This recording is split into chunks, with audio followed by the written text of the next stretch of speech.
And I don't vote for a liar. I voted for Donald Trump. Jesus Christ, he did say it. Congratulations, Jason. You just set the record for the most batshit crazy, insane comment ever made. This motherfucker just said, I didn't vote for a liar, I voted for Trump. He actually put his face on camera and said that shit. Holy shit. Do you have any self-awareness at all? Do you realize what you just said? So let me get this straight, Jason. You didn't vote for a liar, huh? Because he did what he said he's going to do with tariffs, right? So the only promise he's ever kept is the shittiest thing he's ever done to this country. Really? What happened to grocery prices on the first day? What happened to ending the war in Ukraine the first day, like he promised? What about those? Was he lying? What about the people eating cats and dogs? What about the Venezuelan gang who took over that apartment building in Aurora, Colorado? What about every other fucking lie he's ever told? What about building a wall? What about Mexico paying for the wall? What about Hillary being in jail? What about reducing the debt down to zero? What about that awesome healthcare plan he has in 2 weeks? What about the infrastructure he promised? What about he wouldn't have time to golf if he became president? What about those lies? Or were they not lies? I can literally do this shit for hours, calling out all the lies. And you can look them up too. 30,000 lies when he was in office. And you don't care. You don't want to look anything up. Because you need someone to tell you what to think. Dude, I saw some of the titles on your bookshelf. And all of them are somebody else's interpretation of how to be successful. You can't figure anything out on your own. You have to be told what to do. You didn't vote for a liar, you voted for Trump. I will never forget those fucking words the rest of my life. So you said he kept his promise, right? When did he promise he was going to tank the economy to make things better? When did he say this shit? Please point it out. All you're doing, Jason, is making excuses for him. Because if Biden did this shit and said the exact same shit, you would lose your fucking mind. You know it. You know what, bro? People of color are disgusted by Candace Owens. Hispanic people are disgusted by Mexicans for Trump. And people like me are disgusted by fellow Middle Eastern people who don't know what the fuck they're talking about and spread misinformation. Man, you remind me of so many Middle Eastern men in my family. Stubborn, the most stubborn people on earth.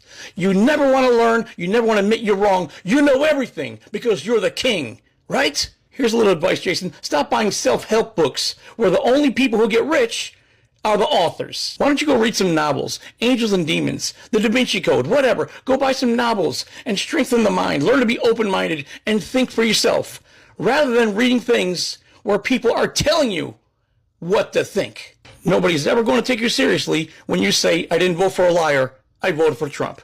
Sakratomak.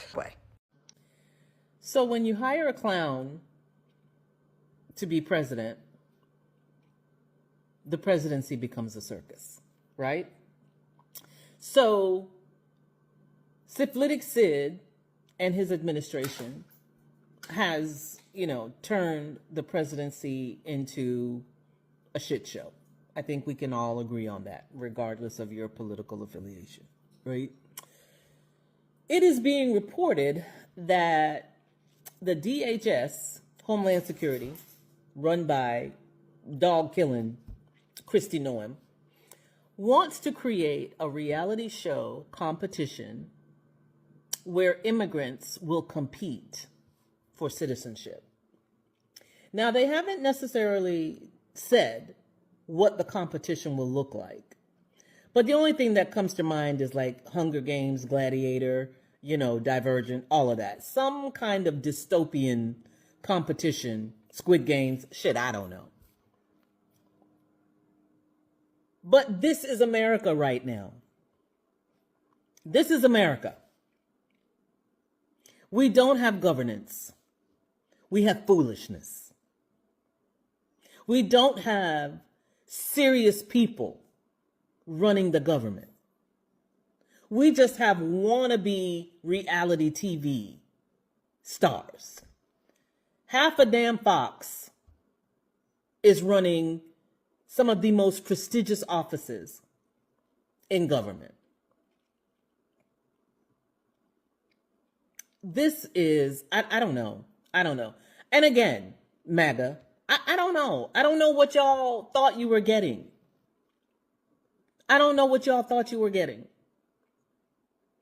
But pretty soon, we're going to see our neighbors, our friends, our families, just out here scrapping, I guess, to see who gets to stay who gets to live.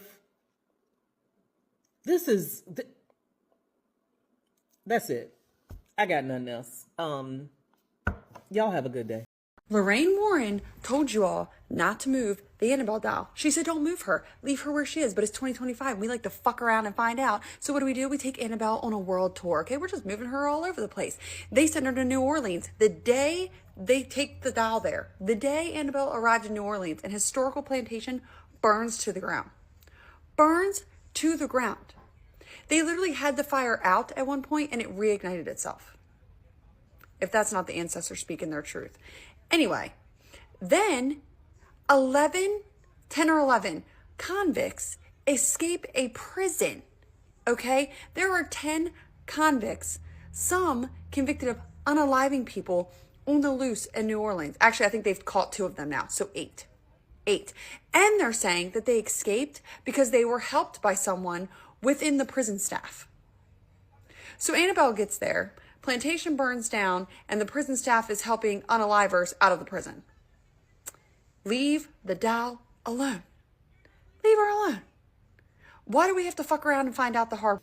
I swear to God, the stupid shit that y'all will make me talk about. Maga will get upset over nothing, and then the media actually will give it credit and give it headlines, and then people like myself have to come out and talk about it just to, try and maintain sanity.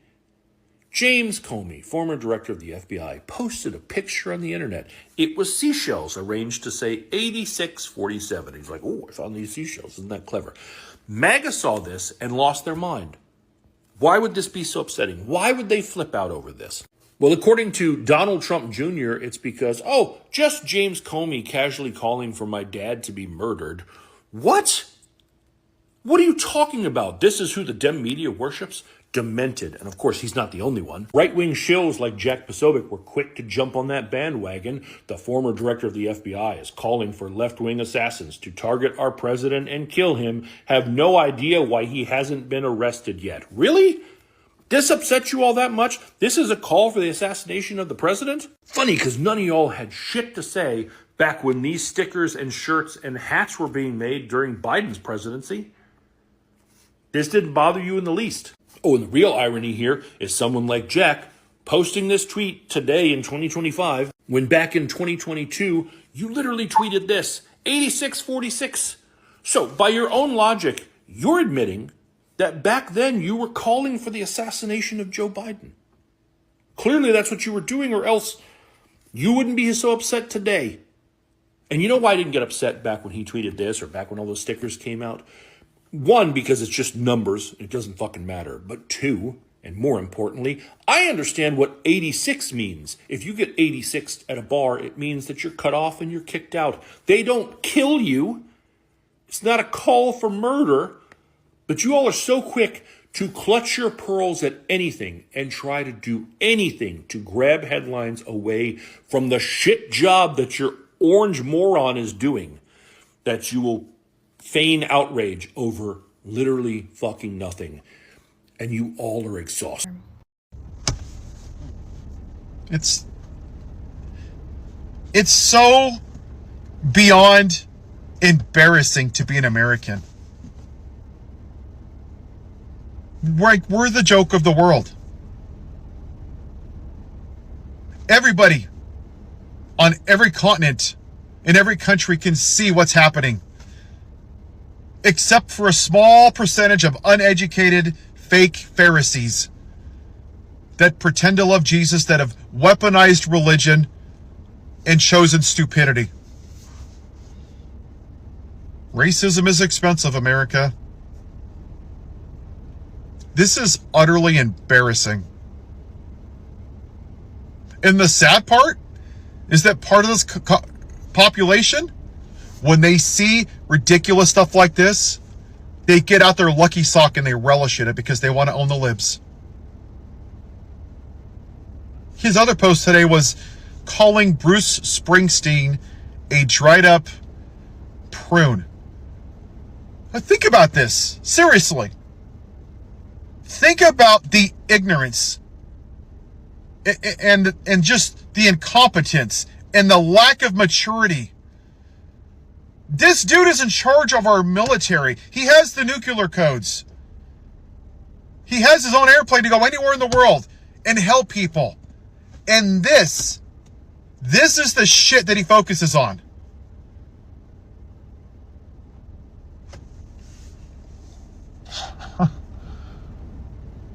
I was a Republican until 16.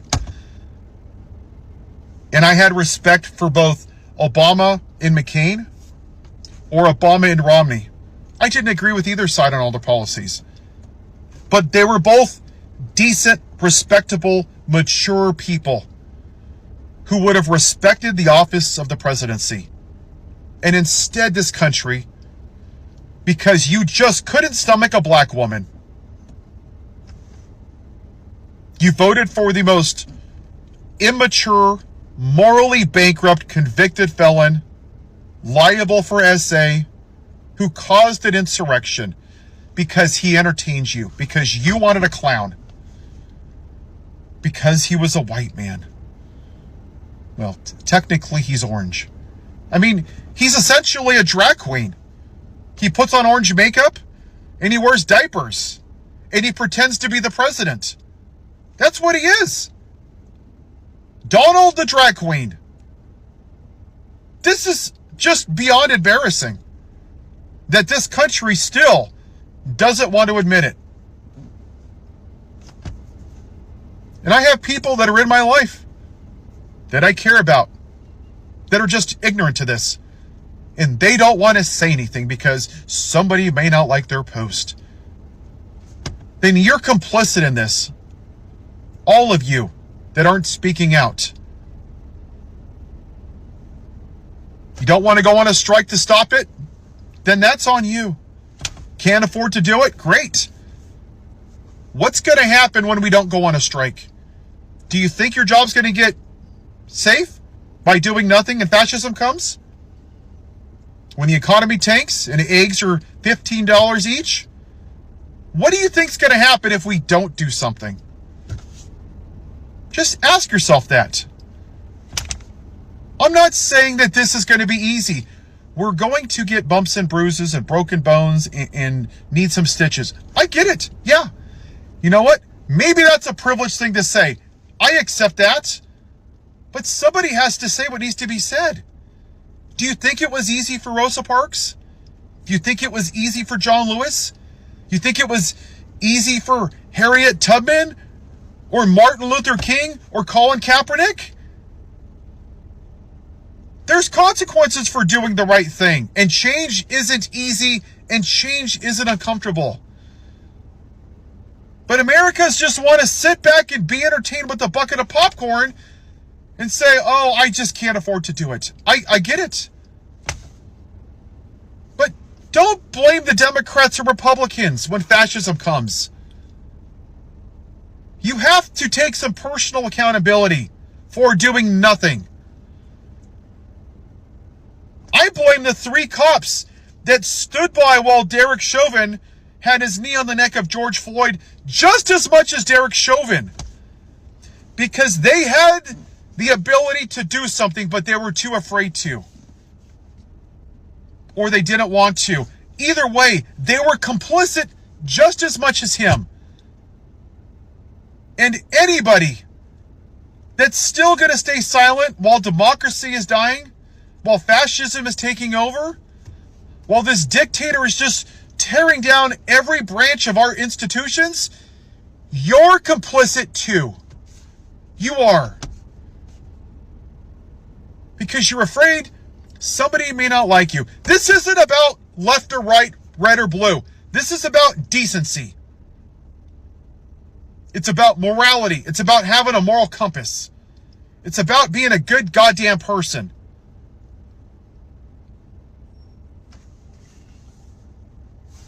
When you're ready to do that, I'll be here standing next to you, fighting alongside of you.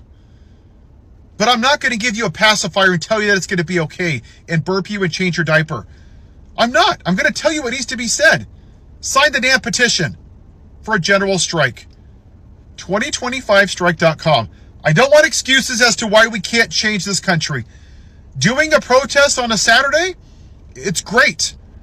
It's not changing anything, is it? What has changed in the last 5 months?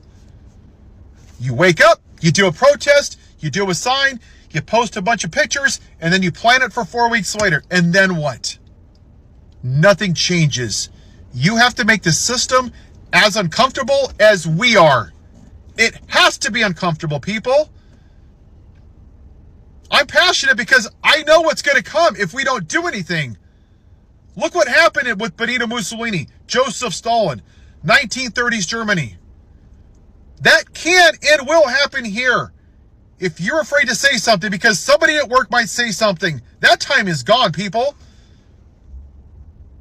If you want to do what's best for your neighbor, for your kids, for your grandkids, for your great-grandkids, now is the time. Staying silent is why we're here. Because too many of us have sat down and watched it happen while everybody else was snatched up off the streets because it didn't affect us. You want a fighter? I do too.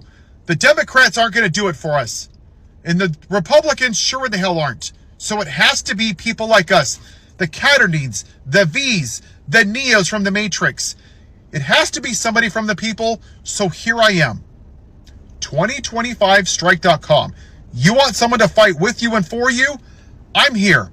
Let's do it together. Mi gente, good evening. So, I'm sitting here minding my own business, scrolling through the internet, doing research here and there, and guess who I came across? J.D. Vance's kids, right? And we all know that J.D. Vance's wife is not white, right? She's not Caucasian. I feel like we all knew that. Did we all know that? I knew that. But I had never seen a picture of his kids. And by the way, for those of you that don't know, he's got 3 kids. And so when I look at his kids, they look like little light-skinned brown people. You can tell that they're not white. Now, I find that very interesting. You want me to tell you why? Because in this new world order that J.D. Vance and all those criminals, the mob in the White House are creating, make America white again, because we now know that that is the objective, right?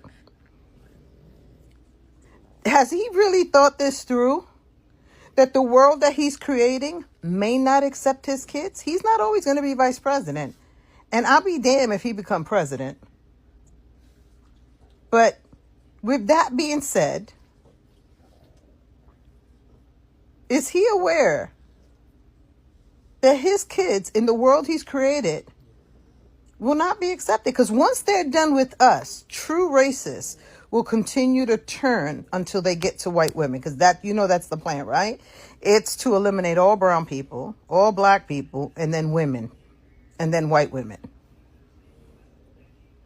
They've done it. That's how it's always been. My evil laugh, because I can't get over the fact that his kids are brown and he's trying to create a world where only white people are accepted and everybody else is going to have to go work the cotton fields, including his kids. That's interesting, ain't it? I digress. Y'all sit down and get comfortable, because I promise you, you are not going to want to miss this one.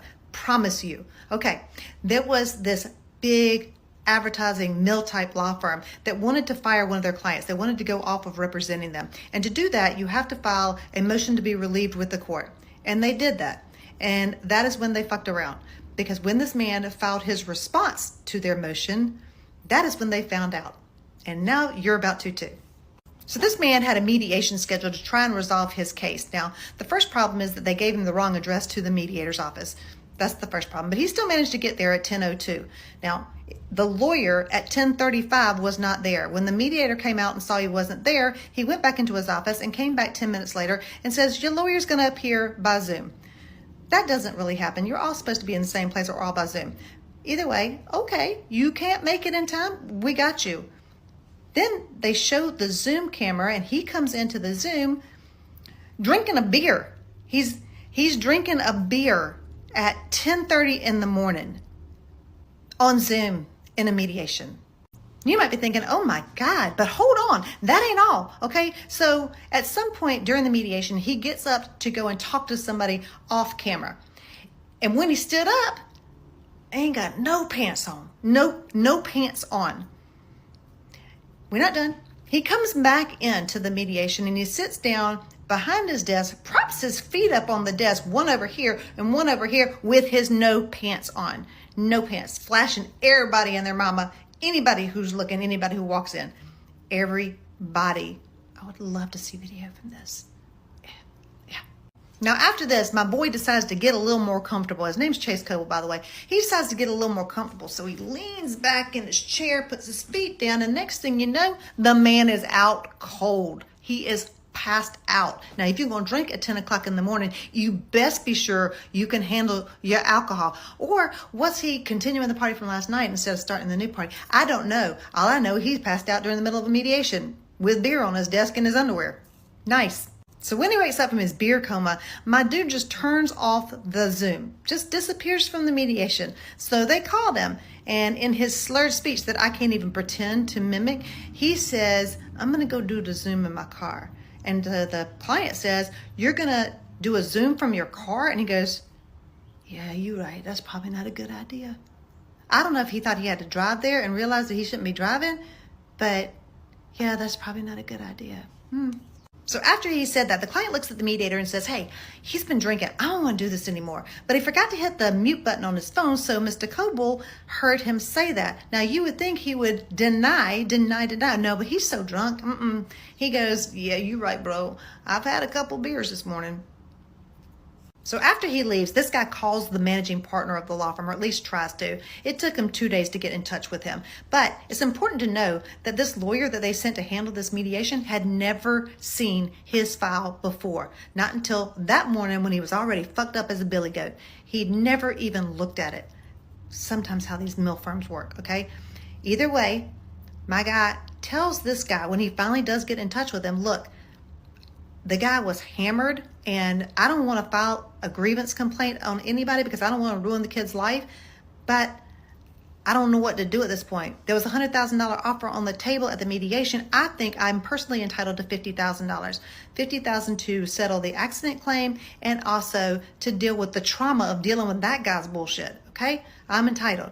So the man says, well, we'll think about it and I'll get back in touch with you. But when he does get back in touch with him, he says in an email, we view your request for compensation in exchange for not filing an ODC complaint to be blackmail. And therefore, we don't feel like we can adequately represent you anymore. We're going to move to be relieved on your case. And that is what started this whole filing.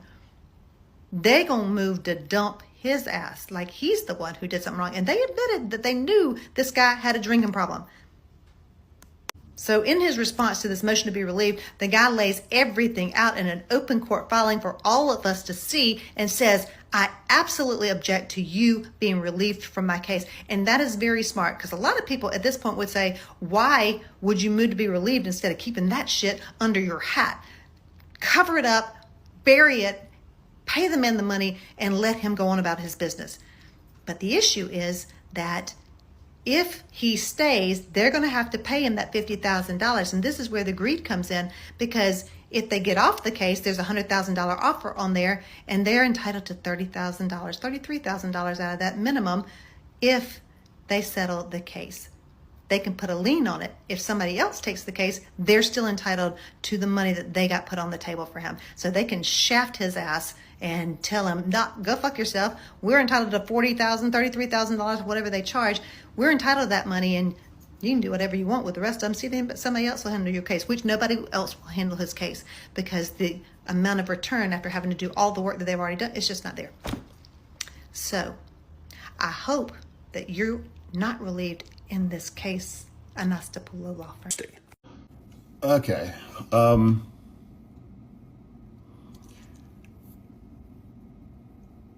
So during the first 2 years of Joe Biden's presidency, Democrats had razor-thin majorities in the House and the Senate, but they passed a ton of legislation.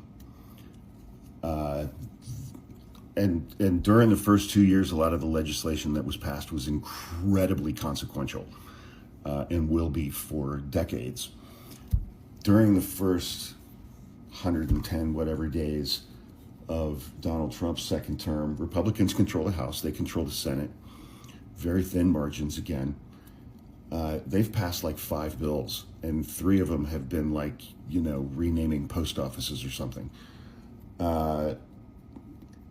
It's the least amount of legislation passed during the first 100 days, I think, that's ever been recorded. But Trump has said, he has this huge agenda that he needs to advance in the form of legislation. It's not stuff that he can do with executive orders. You can't change the tax code with an executive order.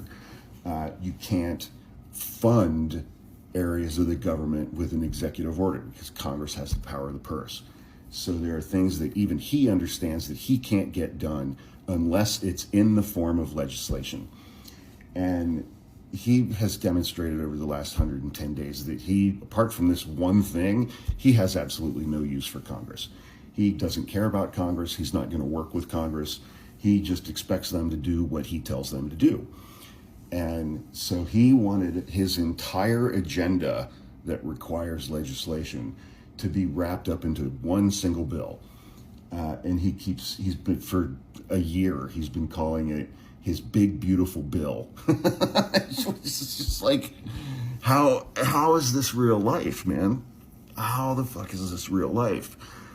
Donald Trump's big, beautiful bill.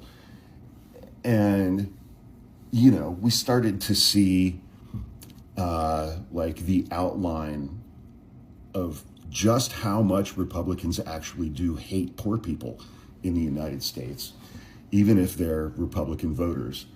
When like snippets of their Medicaid plan came out and they were going to throw like 10.1 million people out of Medicaid, and 7.6 million Americans would be left without any health insurance coverage at all. Just nothing.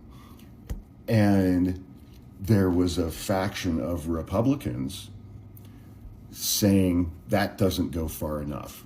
We want more cuts to Medicaid. We want more people thrown off of all of their insurance coverage.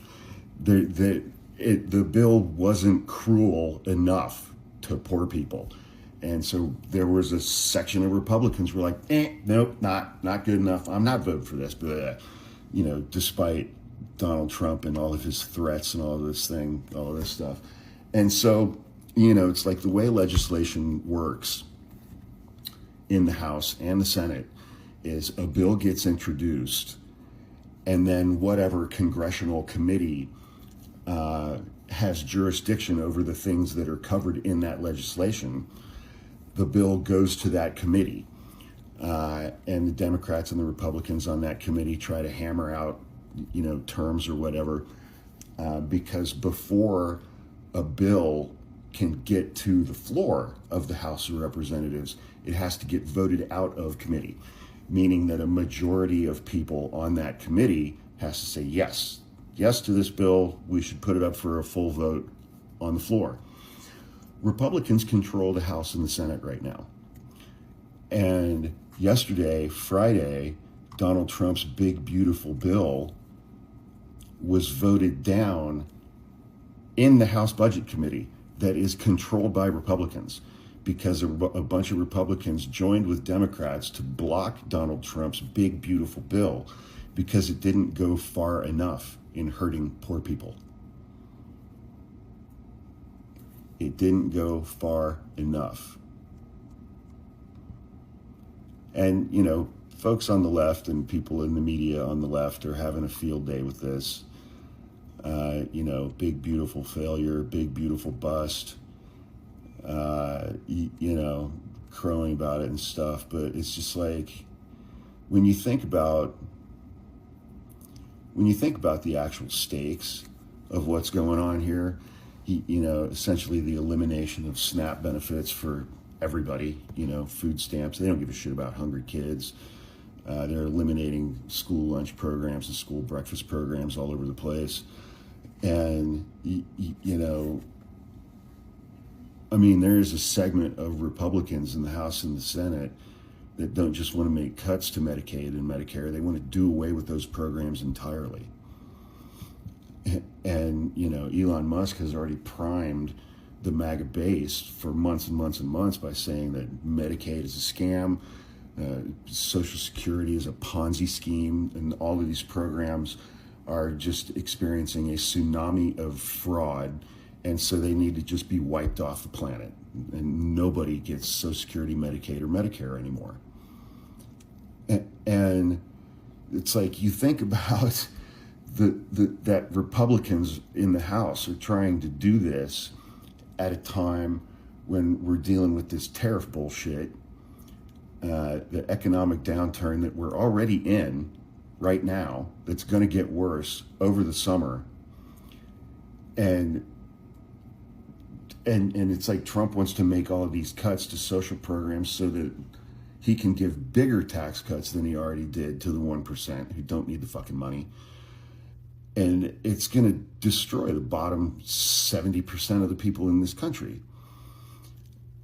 And, you know, you combine that with, because it's like tax cuts, that's the only thing that Donald Trump cares about economically. That's the only thing he gives a shit about, is I want more tax cuts for me and my friends.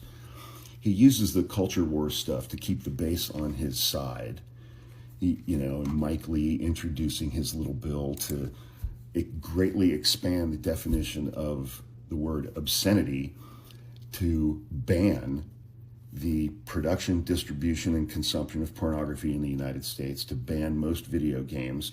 You're going to couple that with, you know, before the end of this year, there will be proposed legislation for a nationwide abortion ban and a nationwide ban on access to birth control. At a point in time when one party in this country is doing its absolute level best to drive as many of us as possible into just abject poverty with seemingly no way out, so that Mark Zuckerberg, Elon Musk, Donald Trump, Jeff Bezos, and Peter Thiel can have more money. I mean, it's a kleptocratic oligarchy, authoritarian theocracy. It's a fucking nightmare, man. And the fact that the rubes, the MAGA rubes, the Republican base are cheering all of this stuff on because they've been told that everything is fraud. Everything is fraud. And they believe it because they're stupid.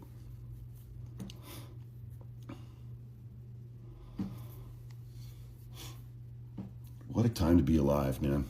President Trump literally said, my favorite word in the English language is the word tariff.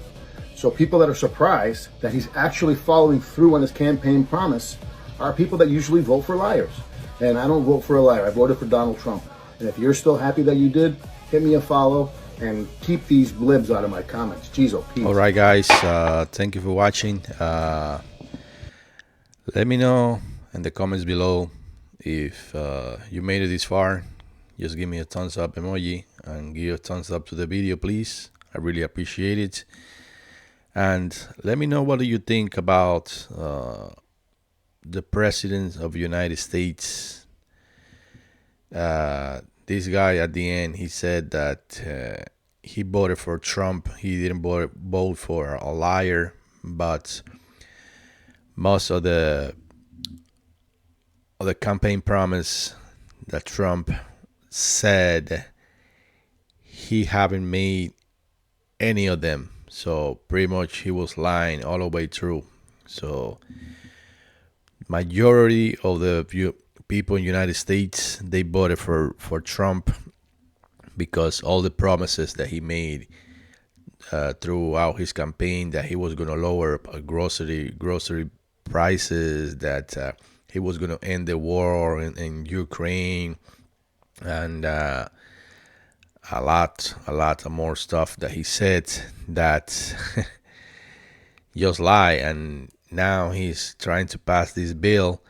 I just remember he also said that he was gonna do no tax on tips, no tax on overtime, and no tax for people collecting social security checks. But in the bill that he's planning to pass right now, he didn't include any of that. So obviously he was lying all the time. He lied. Now he's in office. He doesn't care about anybody else. He doesn't care about the people. He just cares about money for himself and money for everybody else around him. So we are screwed. Believe me, we are in big trouble. So let me know in the comments below what do you think about the whole situation. Don't forget to like, and if you like content like this, don't forget to subscribe to the channel. Let's grow together, and see you guys in the next one. Thank you. Bye bye.